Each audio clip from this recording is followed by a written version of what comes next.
नमस्कार मैत्रिणींनो, यम ह्या रेसिपीमध्ये सर्वांचं मनपूर्वक स्वागत. तर आज आपण पाहणार आहोत पावभाजी कशी बनवायची. तर पावभाजी बनवण्यासाठी मी घेतलेलं साहित्य इथं मी छोटाले 2 बटाटे घेतले तर खिसून, आणि फ्लावर घेतली, टमॅटो घेतला, आणि शिमला मिरची, आणि इथं वाटाणे घेतलेत मी, आणि इथं बटर घेतलं आहे. तर आता आपल्याला काय करायचं आहे, सर्व भाज्या उकडून घ्यायच्या. तर आता मी इथं पातेलं घेते.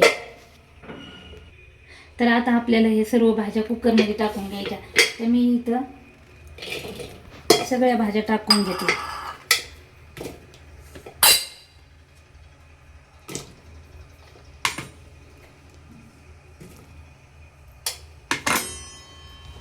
आणि आपल्याला आता याच्यात काय करायचे, 2 ग्लास पाणी टाकायचे. तर मला दोघापुरतीच पावभाजी बनवायची होती, म्हणून माझं साहित्य सुद्धा थोडंच आहे. त्याच्यात मी 2 ग्लास पाणी टाकले. आता आपल्याला ह्या कुकरमध्ये शिजून घ्यायचं 1 शिट्टी होईपर्यंत.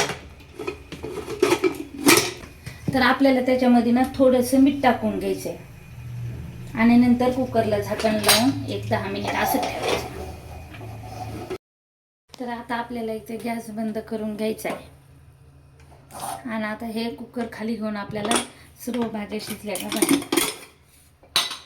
तर पाहू शकता तुम्ही, इथं आपल्या सर्व भाज्या शिजलेल्या येतात, आणि अगदी मापात पाणी झाल्यामुळं पाणीसुद्धा उरलं नाही.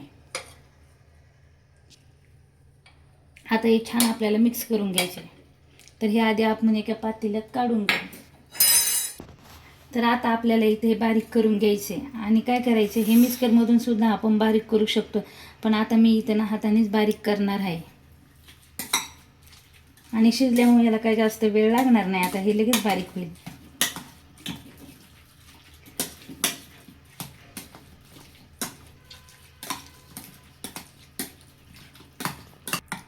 आता आपल्या इथं छान असं बारीक झालेलं आहे. आता आपल्याला काय करायचं, इथं कढई तापवायला ठेवली मी. आता ही कढई तापून द्यायची आपल्याला 1-2 मिनिट.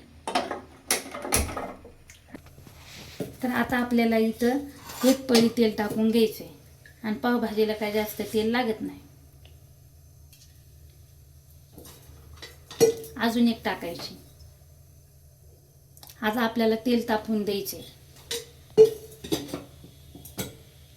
तर आपल्याला आता इथं कांदा टाकून घ्यायचा आहे.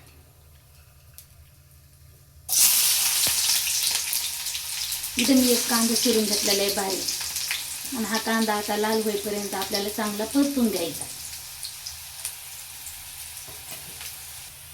आता आपल्याला याच्यात परत बारीक चिरलेला टमॅटो टाकायचा.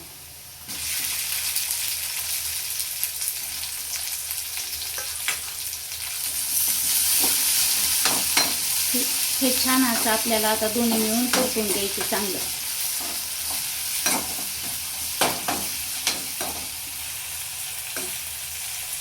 तर आता याच्यामध्ये आपल्याला लसूण आणि ते टाकायचं आहे.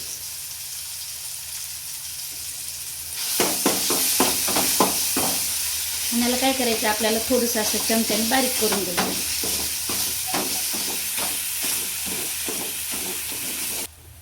तर मैत्रिणींनो, आपल्याला इथं पावभाजी मसाला टाकायचा 1 चमचा, आणि नंतर टाकायचे आपल्याला लाल मिरची पावडर 1.5 चमचा. तुम्हाला जर कमी तिखट लागत असेल तर तुम्ही कमी तिखट टाका. आणि नंतर अर्धा चमचा कांदा लसूण मसाला, आणि चांगलं आपल्याला मिक्स करून घ्यायचं.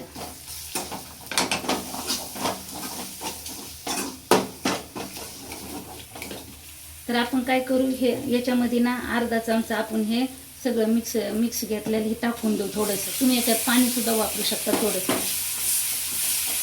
आणि चांगलं असं मिक्स करून घ्यायचं. मस्त असा छान सुगंध सुटलाय.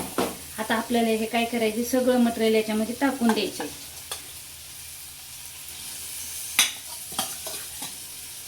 आणि घट वाटत असेल तर याच्यात आपल्याला काय करायचं, गार पाणी टाकायचं नाही, गरम पाणी टाकायचं.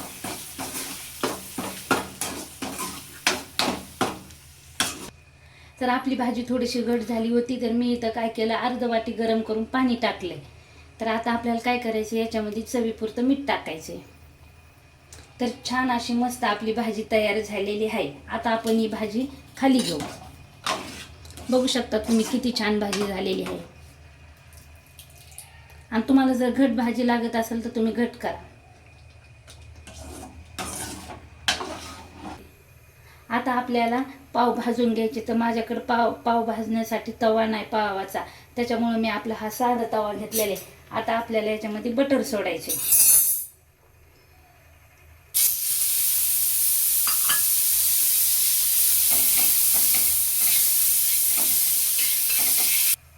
तर आपल्याला काय करायचे, पाव असे करून घ्यायचे आणि मस्त असे हे करून टाकायचे, तव्यामध्ये टाकायचे. याला छान असे भाजून घ्यायचे मस्त.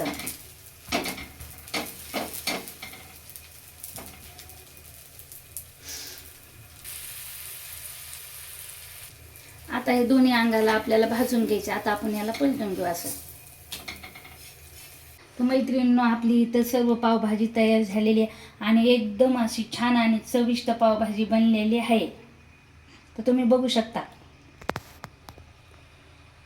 तर आता आपण पावभाजीमध्ये इथं बटर टाकून घेतले आणि ह्या पावाला आपण बटर लावले. एकदम अगदी अशी कुरकुरीत झालेली आहे. आणि इथं मी बारीक कांदा चिरून घेतलेला आहे आणि लिंबू.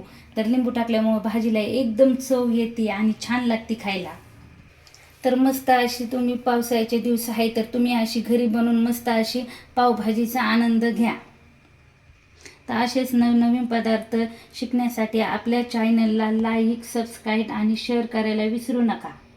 आणि हा व्हिडिओ कसा वाटला हे कमेंटमध्ये मला नक्की कळवा. धन्यवाद.